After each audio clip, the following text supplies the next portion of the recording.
नमस्कार, बहुत स्वागत है आपका न्यूज़ 18 का डिजिटल प्लेटफॉर्म आप देख रहे हैं। मैं हूं आपके साथ रितु सिंह और मेरे साथ मौजूद है मेरे सहयोगी आनंद।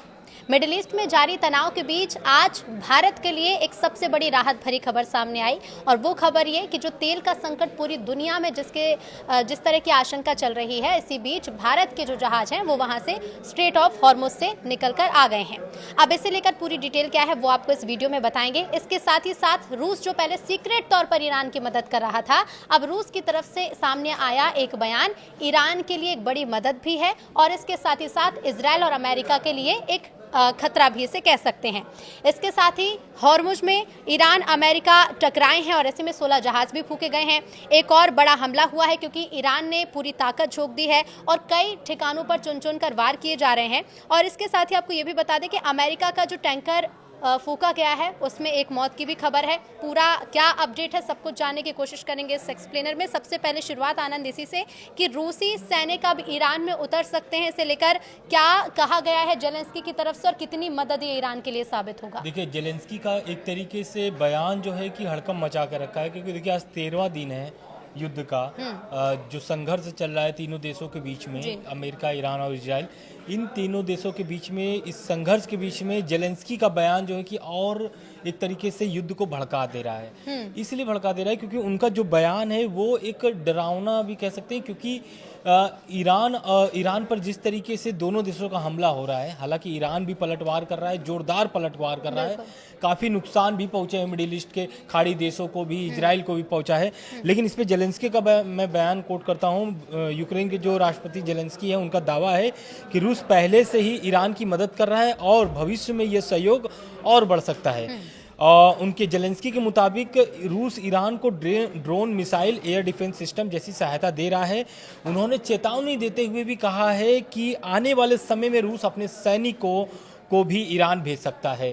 तो मतलब समझिए कि इनके इस बयान से ये डर सामने निकल रहा है, क्योंकि देखिए आपको भी पता है कि रूस यूक्रेन का युद्ध जो है कि 3 साल से ऊपर है, हो गए हैं, अभी भी युद्ध उनके चल रहे हैं, जंग चल रहे हैं।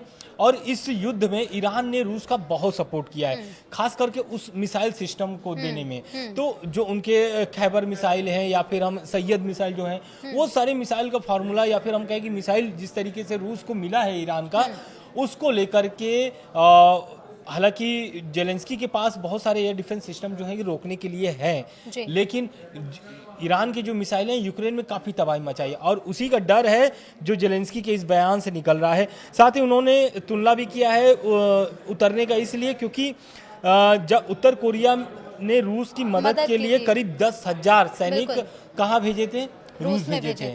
तो इसको लेकर के वो उन्होंने ये तुलना ईरान से जिस तरह की मदद उन्हें मिली थी, अब उस तरह की मदद करने को आगे आ सकते हैं। कर सकता है, बिल्कुल। जी, ये ईरान के लिए तो मदद होगी आनंद, लेकिन इसके साथ ही साथ जैसा आपने पहले भी कहा कि ये युद्ध को भड़काने वाला इसे भी एक बयान कह सकते हैं, क्योंकि फिर ऐसे में इजराइल, अमेरिका भी तैयार है पूरी तरीके से। लेकिन ऐसी भी जो हॉर्मुज को लेकर जिस तरह से चिंता बनी हुई है कि ईरान और अमेरिका आपस में टकराए और ऐसे में कई जहाजों को भी यहाँ पर नुकसान पहुंचाए, तो फिलहाल इसे लेकर क्या अपडेट?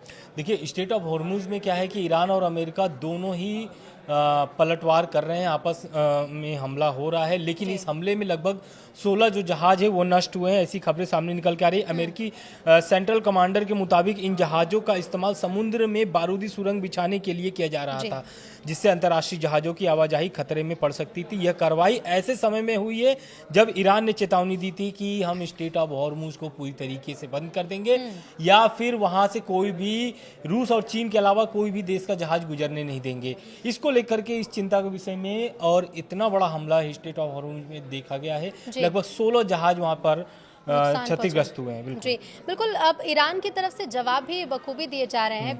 बीते दिन हमने जैसे देखा था कि इजराइल में जहां खुफिया केंद्र स्थापित किए गए, वहां तक ईरानी हमले अब पहुंच चुके हैं। लेकिन अब ऐसे में इजराइल, अमेरिका ठिकानों पर चुन चुन कर वार किए जा रहे हैं, तो खुफिया केंद्रों के बाद अब ईरान की नजरें कहां पर हैं?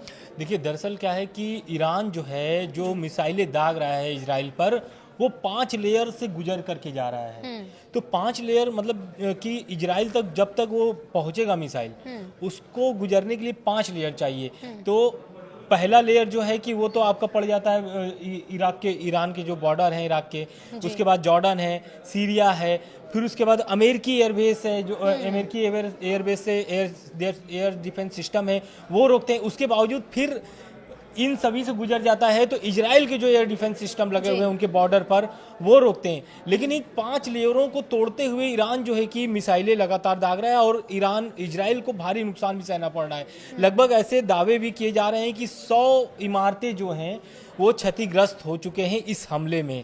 तो कहीं ना कहीं इजराइल को भारी नुकसान हो रहा है और IRGC के जो विशेष सेना है यानी कि विशेष जो अधिकारी हैं, वरिष्ठ अधिकारी हैं, उनका भी बहुत सारे इस हम युद्ध के बीच में दावे आ रहे हैं। उन्होंने इस युद्ध के बीच में दावा किया है कि अमेरिका के लगभग जो ठिकाने हैं तबाह हो चुके हैं और इजरायली सेना के अनुसार मिसाइल हमले के बाद देश के कई इलाकों में सायरन बजने लगे हैं और यही कारण है। सायरन बजने का मतलब यही है कि जब हमले होते हैं मिसाइल आने के पहले ही वहां पे उस इलाके में सायरन बजने लगते हैं और लोगों को सुरक्षित जगह भेजे जाते हैं। और इजराइल में काफी बंकर भी हैं, लेकिन उस बंकरों में काफी दिनों से, आज 13वां दिन है, लगभग 13-14 दिनों से लोग बंकर में छुपे हुए हैं और तनाव की स्थिति जो है कि लगातार बना हुआ है। बिल्कुल। अमेरिका का जो टैंकर ईरान ने फूका है, जिसमें जो जानकारी है कि एक भारतीय की मौत भी हुई है, अमेरिका का जो टैंकर फूका गया इससे अमेरिका को कितना नुकसान। और जब अमेरिका का हम जिक्र कर रहे हैं तो आनंद, अभी जो खबर निकलकर सामने आई, जो एक रिपोर्ट पेश की गई है कि पहले 2 दिन में अमेरिका ने कितना खर्च किया है और पहले जो 6 दिन है उसमें कितना खर्च किया है।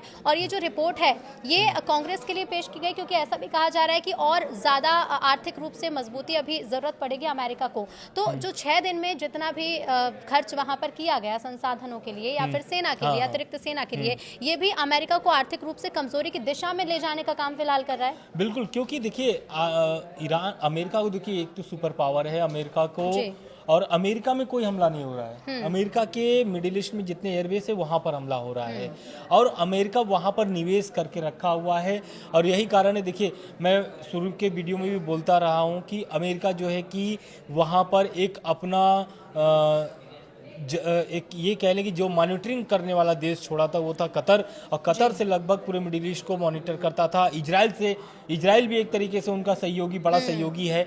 तो अमेरिका जो भी काम करता है वो नुकसान के फेवर में नहीं करता। हालांकि अभी भारी नुकसान हुआ है और इसका भुगतान भी जल्द ही कर लेगा अमेरिका, क्योंकि उनके ऐसे मतलब दावे होते हैं या फिर इस तरीके के वो चाल चलते हैं। आप देखिए 1979 से पहले की बात करें तो ईरान में अमेरिका की कितना बढ़िया पकड़ थी, लगभग वहाँ से तेल अमेरिका ही निकाल करके बेचता था।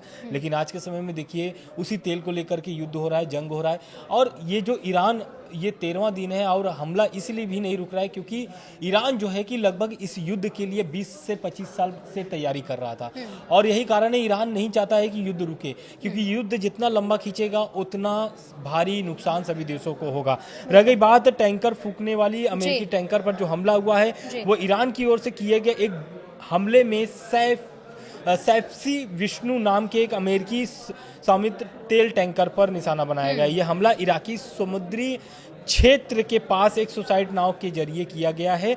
इस हमले में जहाज पर मौजूद एक भारतीय नागरिक की भी मौत हुई है। जी बिल्कुल। और जो तेल संकट पूरी दुनिया भर में फिलहाल फैला हुआ है, जिसे लेकर कुछ बदलाव भी किए जा रहे हैं, गाइडलाइंस भी हैं, लेकिन आज जो अपडेट है वो ये कि भारतीय झंडे वाले 2 टैंकर हॉर्मुज से सुरक्षित गुजरे हैं। तो ये कहीं ना कहीं देखिए भारत, यानी कि बदलता भारत या 2026 का भारत आप इसे कह सकते हैं। सिर्फ टैंकर नहीं, तेल संकट हटना नहीं, बल्कि इसे एक तरह से कह सकते हैं कि हम किसी देश के डायरेक्ट समर्थन में नहीं है, हम क्योंकि पूरी स्थिति पर न्यूट्रल बने हुए हैं, लेकिन उसके बावजूद हम अपने देश में किसी भी तरह के संकट को पैदा नहीं होने देंगे, ये भी दिखाता है। बिल्कुल, क्योंकि देखिए भारत के लिए तो ये बहुत सुखद की खबर है, क्योंकि चिंता यही थी कि स्ट्रेट ऑफ हॉर्मुज से जो 50 से 60% व्यापार होता है भारत का या फिर तेल निर्यात होता है, वहां पर अगर स्थिति बिगड़ी तो भारत को भारी नुकसान होगा। हालांकि ईरान से जो भारत की दोस्ती है या फिर कह लें कि कूटनीतिक जो बातचीत हुई है उसके बाद भारतीय झंडे वाले टैंकर जो है या फिर तेल के जो टैंकर जो जहाज है वो गुजर रहे हैं जो स्ट्रेट ऑफ हॉर्मुज से, वहां से गुजरने की अनुमति दे दी गई है। यानी कि उन जहाजों पर भारतीय झंडे लगे रहेंगे तो वहां से उस जहाज को सुरक्षापूर्वक गुजरने दिया जा रहा है। अच्छा है, ये अच्छी बात है, लेकिन बस उम्मीद यही है कि जो ईरान, इजराइल, अमेरिका के बीच में वॉर चल रहा है, ये स्थिति तनाव से निकलकर धीरे धीरे अच्छी दिशा में जाए। देखना होगा कि जवाब और जिस तरह से हमले किए जाते हैं वो कैसे आगे बढ़ेंगे, लेकिन न्यूज़ 18 इससे जुड़ा हुआ हर एक अपने दर्शकों तक अपडेट पहुंचाता रहेगा। नमस्कार।